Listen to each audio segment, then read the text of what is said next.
Hello, and welcome to another episode of Pop Matters. I'm your host, Professor Lincoln Geraghty, and each month we'll be looking at popular culture matters and if they matter, from comics to sci-fi to all things fan-based. And this month, I have joining me Dr. Calum Kerr, Senior Lecturer in Creative Writing in the School of Film, Media and Communication, and 3 student fans of Doctor Who, Laura Pearson, Bonetta and Joshua Young, studying Creative Writing and Film at the University of Portsmouth. And in this episode, we'll be discussing Doctor Who's 60th anniversary.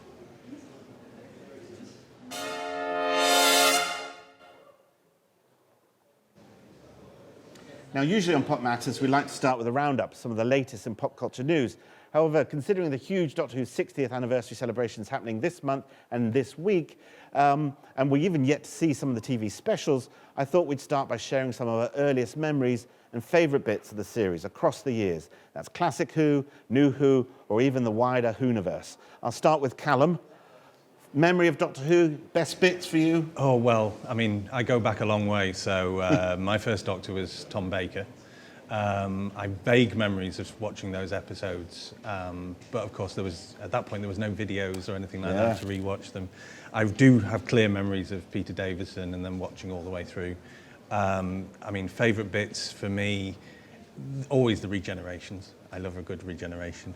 But I think the first kind of really standout moment was when the Paul McGann movie dropped. That was, you know, when it came back, because during the last years it had been difficult to keep up with Who.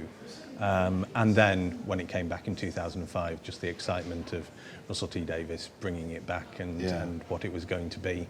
But it's been a presence my entire life. We didn't have the videos when I was growing up, but I did have the Target novelizations, the books. So, and it was quite exciting. A couple of years ago, they found the Patrick Troughton, The Web of Fear. Yeah. And were able to lost episode, and they were able to restore that. Apart from, I think, 1 or 2 episodes had to be animated, as they had done. But I had the novelization, so I'd probably read that 100 times. So it was in there when already. I finally got to see it, it was wonderful and not like it was in my head, which is quite strange. But it's Doctor Who's just been a constant through my life. Yeah. Always been there, and the fact that it keeps coming back and it keeps going is just so impressive. Excellent. Thanks, Calum. Laura, your favourite bits or standout memory? I mean, I grew up with kind of David Tennant as my first Doctor. He's your Doctor? Yeah, he's my Doctor. He's still my favourite. Okay. I mean, I'd say just Doomsday. Doomsday is just a standout episode for me, and just Rose Tyler, that line just breaks me every time. I remember I did a rewatch the other week and I just cried. Right. Yeah. So emotional resonance for you. Yeah. Yeah. And Rose, your favourite companion then? Definitely. Yeah. I mean, a lot of my family, I'll talk to my family about it and they'll go, "Oh, I hate Rose Tyler." I'm like, why? She's amazing. Like, there's no reason. But iconic, because she was the first companion for the new Who, right? Yeah. No, I think she's brilliant. Excellent. Thank you. Lewis? I mean, my very first memory, I have the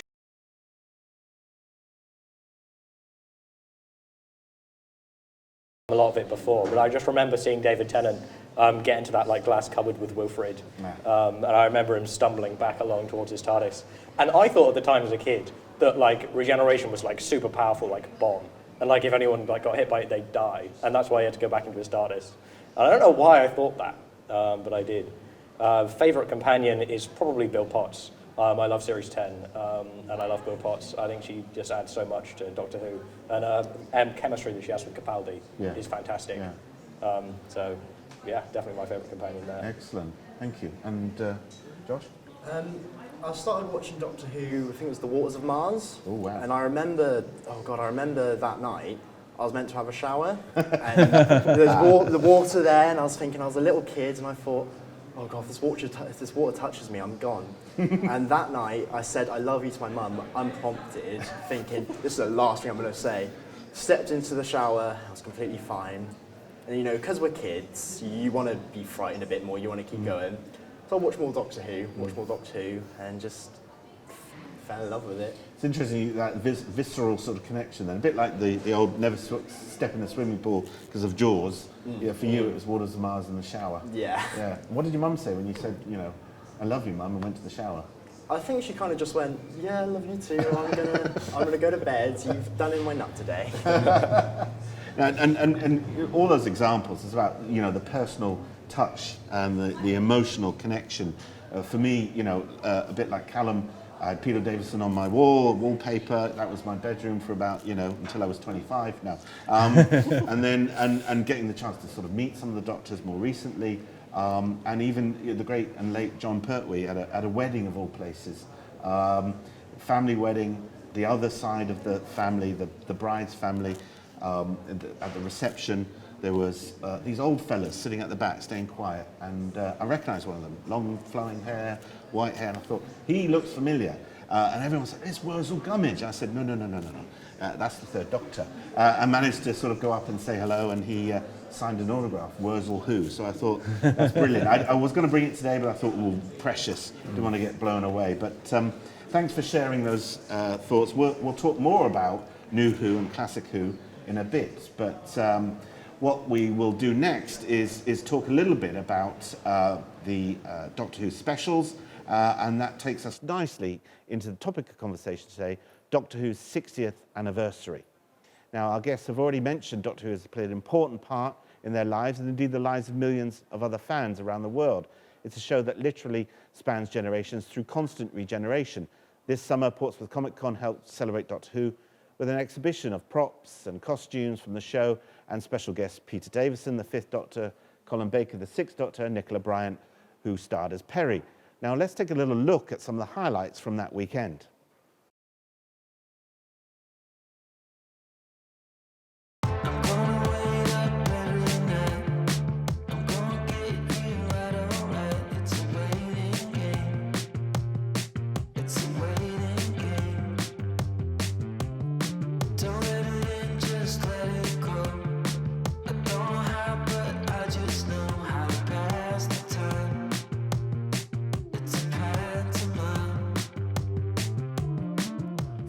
This day's going to go really well. It's really sunny, it's really shiny, it's hot, there's loads of people here already. It's the start of the day and it's really just, the crowds are just building up already. I think it's going to be a fantastic day. Well, I've been coming for the last 3 events and I've watched it grow.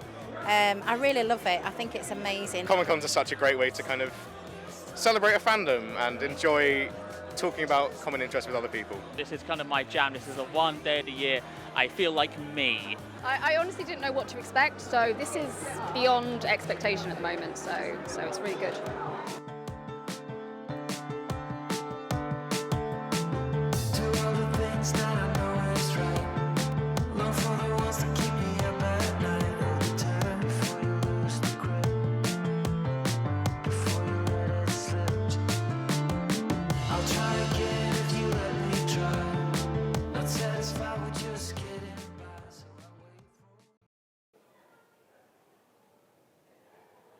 Now, I was lucky enough to interview the 2 Doctors and Perry on the main stage, a dream come true. We discussed their experience in filming some classic stories. I asked them what they thought made Doctor Who so special, particularly this year, the 60th anniversary, and did they feel a sense of responsibility playing such an important character?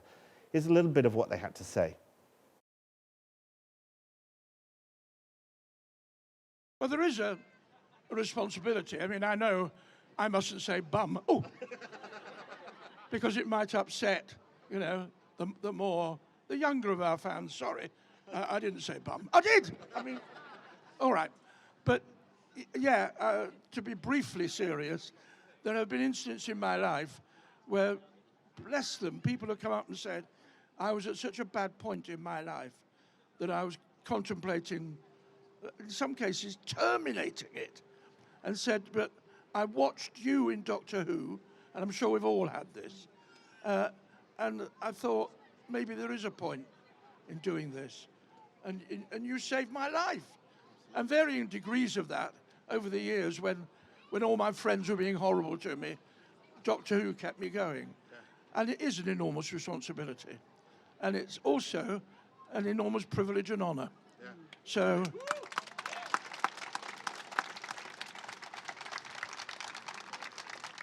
No, I concur. I mean, it's of course in our cases sort of accidental. So I always feel slightly inadequate when people come up and say, you helped me through a very sort of important or difficult time in my life.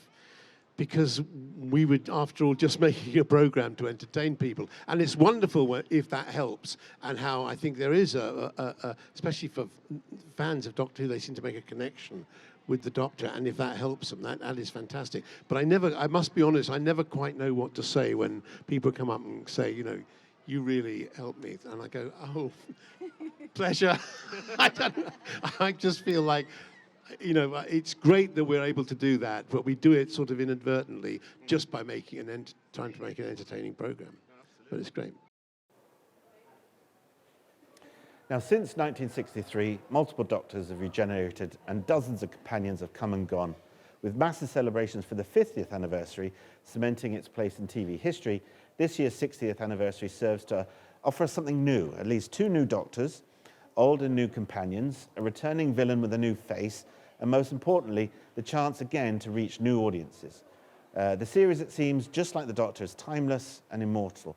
It certainly looks like Russell T Davies still has plenty of stories to tell. Now, Calum, 60 years of Doctor Who, the longest running science fiction TV series ever. What do you think has lasted so long? Well, that's a big question. I was reading through some interviews with various people about Doctor Who. Obviously, with the 60th, there's been a lot of press and a lot of media coverage. And one of the earlier writers described the series as the best story-generating engine ever invented. Yeah. And I think part of that is true, because you give the Doctor the TARDIS, he can go anywhere, literally anywhere, in history, in the future, in the present, across this planet, across the universe, anywhere. So you can do any kind of story. Myself as a writer coming to it, it is a gift, an absolute gift, to be able to do any kind of story with any kind of motif in any setting, anywhere. Yeah. So it really does, but the Doctor and the TARDIS hold it all together and make it one single whole, one single piece. I think the concept of regeneration also has really helped them. Obviously the history is well known that it was not planned originally, and that it was, when they were looking for a replacement, William Hartnell wasn't up to it anymore. And they thought, well, what if we did this, because he's an alien, so we can invent this idea of regeneration and we can just bring in a new actor. But then you get, with each new actor who plays the role, you get a chance to reboot it. Yeah. And I know there's a whole thing with Russell T Davies rebooting it now back to season 1 and all of that kind of thing. But actually that happens every time there's a new Doctor. And very often they'll change the companion, very often these days they'll change the TARDIS set. Yeah. So it is a chance to bring it up to date. So over time, it's a program which doesn't have to stick to the things that have happened before. It doesn't have to stick to the earlier formulas.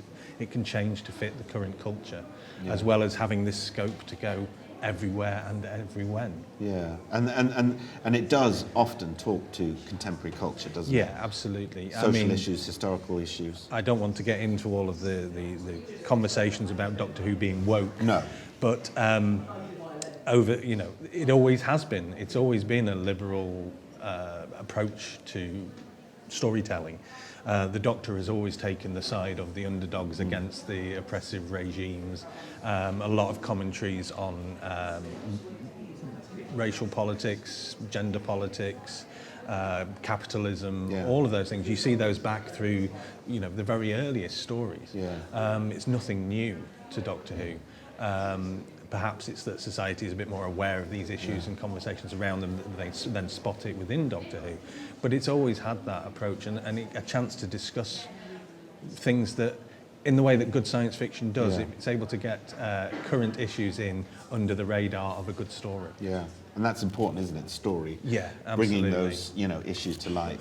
and allowing, but also a little bit of entertainment along the Oh side. yeah, no, yeah. I mean, and it's as Peter Davison was saying in that clip, they produce things. People say that it's helped me. It's kept me going during these times. And he says, yeah, but we do this inadvertently while trying to entertain. Absolutely. And the best episodes of Doctor Who are doing both of those things. They are talking about an important issue, an important theme, but also at the same time giving you a really good romp and a good story. And lots of corridors to run down. Yeah, and corridors are important. Corridors are very important. Budgetary constraints and all.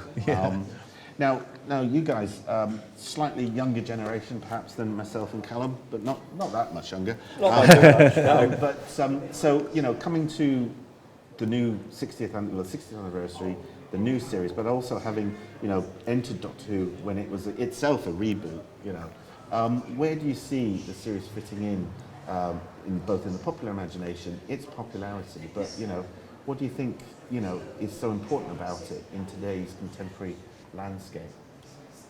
Wow, I mean, Doctor Who, I know, everyone I know has watched some Doctor Who, and whether that's David Tennant and they stopped after David Tennant, or whether they've kept going, everyone knows a Weeping Angel, everyone knows a Cyberman, everyone knows a Dalek. It's something that sticks with everyone, and it's affected everyone in some way, and everyone's partaken in its kind of magic, if that makes sense. It's a really special show to so many people, and it's added. It's just really affected a lot of people, and it's great to see with obviously it's now coming to Disney Plus in all the other countries in the world apart from England, where it's obviously on BBC iPlayer. That will bring in such a brand new audience to the show, and it'll have this chance to reinvigorate the energy that it's always had and always has carried, and I'm really excited for the future of Doctor Who now. Yeah.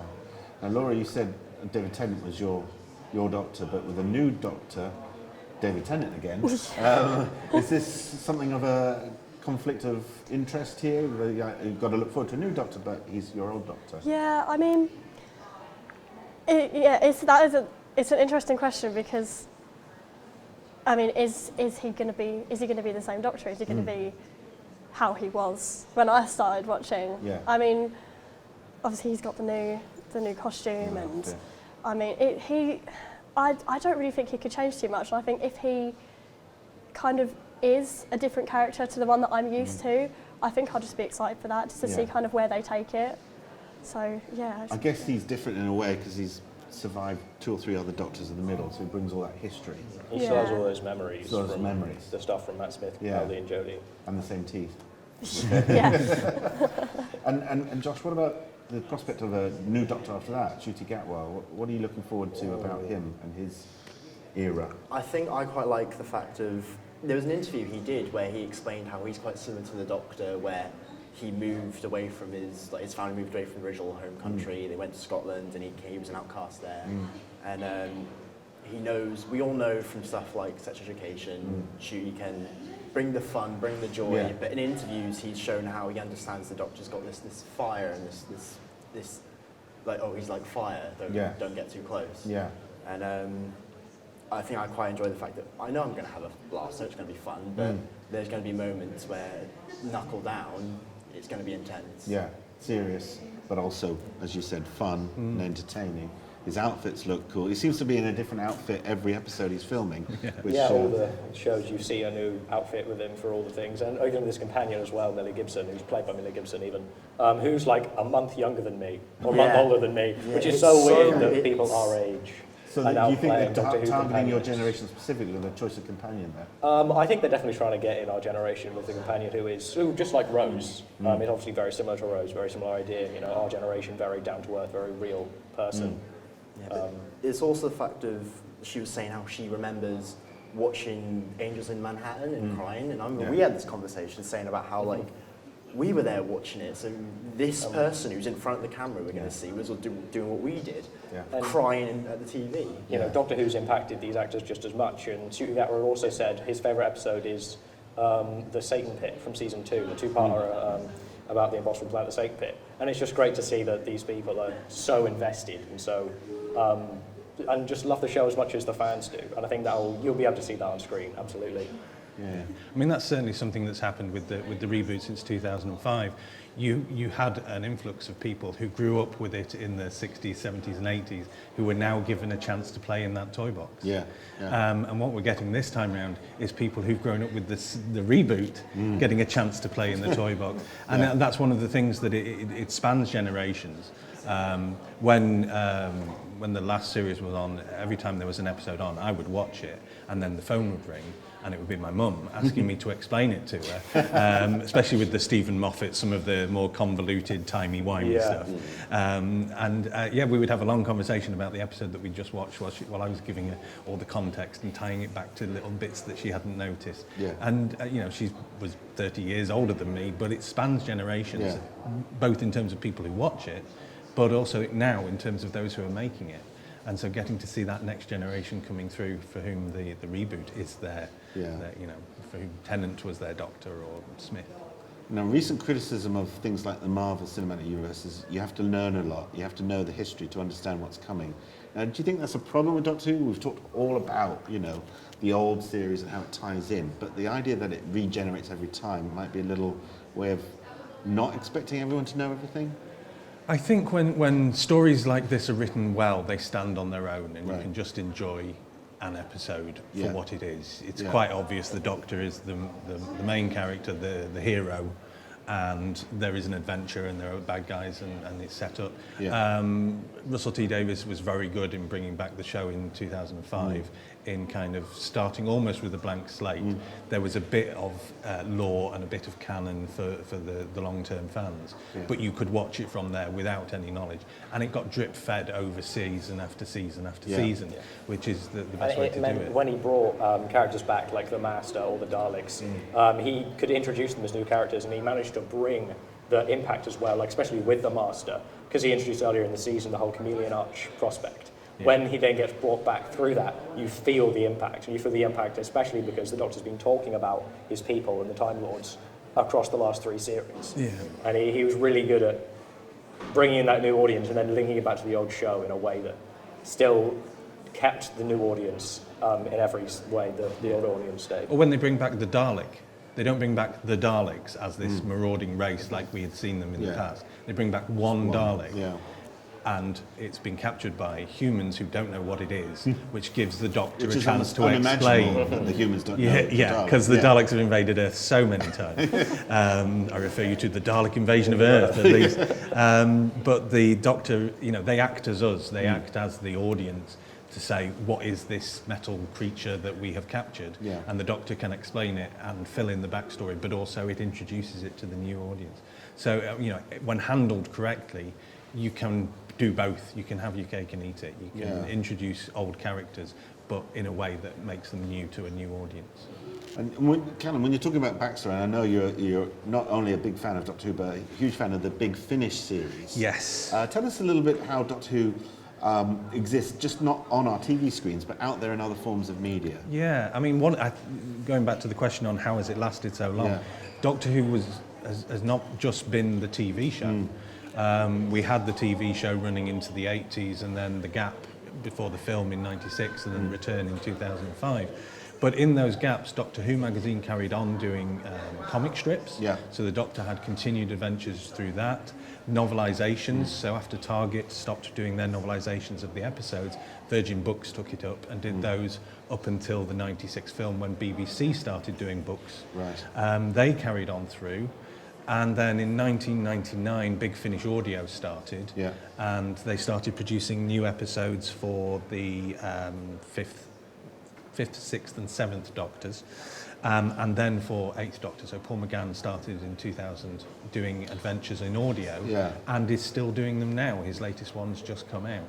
So his Doctor really, pushed through the Big Finish. His Doctor's been running for 23 years in audio. It's had a couple of moments on TV recently, but that's all he's got on TV. But he's had half a dozen different companions, which were mentioned in the little webisode, The Night of the Doctor. He lists them all before he generates, and then he has just like my favourite Doctor regeneration line of all time, physician heal thyself. Yes. Fantastic. I love that line. Yeah. And it's just in the... But it made, what was interesting about that was it made the Big Finish audios canon because the TV show introduced the list of his companions from the Big Finish audios. Yeah. So all of a sudden, everything that had happened on audio only was part of his official history. And they've been running along with the cartoon. We had the animated one with Richard E. Grant, Scream of the Schalke, which came out and was supposed to be the new world of Doctor Who. It was going in one direction. But that was 2003, and basically that came out, and then Russell T Davies went, "Yes, I'm bringing it back properly." So there's that. So there's been a lot of media. The concept of the Daleks in comedy shows and things has been there even in the gaps. Yeah. You're saying about them being part of public consciousness. The Dalek is actually in the dictionary. It's in the Oxford English Dictionary. Right. It's famous enough for that. Once you're in the dictionary, then that's you it. are It's official. Pop culture icon, aren't you? Yeah. So it has been carrying on in the background, and so for the 60th. By the way, I don't get any commission from Big Finish. I'm just a big fan. But they have done a 60th anniversary celebration where they've paired together classic Doctors with companions from the modern era, and you get to see some really, really interesting combinations. And they manage, over the course of it, with people doing voices for those that they can't access anymore, to include all of the first 12 Doctors. Blimey, that's a hard task. Yeah. So what, David Bradley did the first? No, they have different actor for the audio who sounds like William Hartnell rather than that standalone. makes sense. Yeah, Michael Troughton plays his father. Another man does John Pertwee, and then they have a man called Jason Dudman who is very good at Matt Smith and Peter Capaldi, who filled in for those as well. So it's a melange of those. But they had everybody else. David Tennant's on there, and somebody. No, I'm not going to. That would be a spoiler. I'm not gonna, but there's somebody else. Somebody else doing another voice. So no spoilers. But it's filled a gap. So for 20 odd years, Big Finish has been producing all of these things. And there are still currently, I think this month the latest Sylvester McCoy episode is coming out. So all of those living Doctors have still been doing episodes. There's Tom always Baker, Doctor Who content coming. Tom Baker's got them, and they're producing ones for the original 3 with voice actors covering for them. And even Elizabeth Sladen's daughter, Sadie Miller, fills in as Sarah Jane. Nice. She does a very good impression of her mother. So there has always been that in the background as well, keeping everything going and keeping fans happy in the gaps in between. Excellent. Now, everyone, we're all going to be tuning in. Thursday is the Daleks colorization on BBC 4. And then the weekend, of course, the first of the 3 specials. Star Beast, starring Beep the Meep. Now, before we end our discussion today, I want to go around and just give me one prediction or something that you think will happen in the 3 specials, or perhaps something you're looking forward to that we know is happening. Laura? Oh, no. Oh, God, you come to me first. I'll give you time then. Yeah, you have to come back to Calum. Me? I'm looking forward to seeing how it all works, because David Tennant coming back, the new face, why the new face? But also the big question for me is, he was supposed to, if Donna ever saw him again, she would lose her mind. How are they getting round that? And the big thing that I'm really looking forward to is Bernard Cribbins in one of his last performances. He's obviously filmed that a while ago. He filmed that a couple of years ago, and obviously since has sadly passed. So it'll be nice to see him back as Wilf, doing his thing. So that's what I'm looking forward to. Wilf, Josh? I think I'm excited to see Neil Patrick Harris. In his Toymaker, in his role, especially especially in the trailer, he's already just this flamboyant. I can't wait to see how he bounces off everyone else and everyone bounces off him. And especially how whatever else he's in, he leads the camera. So I'd love to see how he's with everyone else. How are they going to balance the Doctor and the big presence of Neil Patrick Harris? Great. I'm so excited to see Shooty Gatwa, whether that is just the snapshot at the end of the giggle after he generates, or if he'll have a slightly larger part in the series as a whole, which is what I hope. But I feel like it probably would have been advertised by now. But I'm excited to see Shooty Gatwa. I think he's going to be a fantastic Doctor. And if he's not in it that much, it's Christmas. It's the Christmas special, so it's not even that long to wait, because we've got these 3 Saturdays with these 3 specials, then like 2 weeks, and then it's Christmas, and we have the Christmas special as well. We've basically waited a year. We can wait 2 more Well, weeks. we've waited slightly over a year. Yeah. Yeah. Laura? I'm going to have to be an echo. Neil Patrick Harris. Yeah. Yeah. I mean, I've got a Doctor Who blog, and I don't know how I didn't think about this before, but just last week, me completely nerding out over everything Neil Patrick Harris, and just how I think he's just going to be brilliant as a Doctor Who villain. I think he should have been a Doctor Who villain to begin with, to be honest. Yeah. Well, maybe he might make a reappearance. You never know. We don't know how he might sort of bow out of this, so there's always a chance for him to come back. But And you've got a blog on Doctor Who, haven't you? Yeah. I've got it's called the Who. I got it wrong. How did I get it wrong? It's called Whovians Hub. Okay. Yeah. Well, check that out, and that's available online. Yeah. It's just whovianshub.com. Whovianshub.com. Get Laura's thoughts on the new Who, the classic Who, and the Who-niverse yet to come. Yeah, just everything. Yeah. Brilliant. Thank you very much. Thank you very much, guys. Thank you. That's all we have time for today.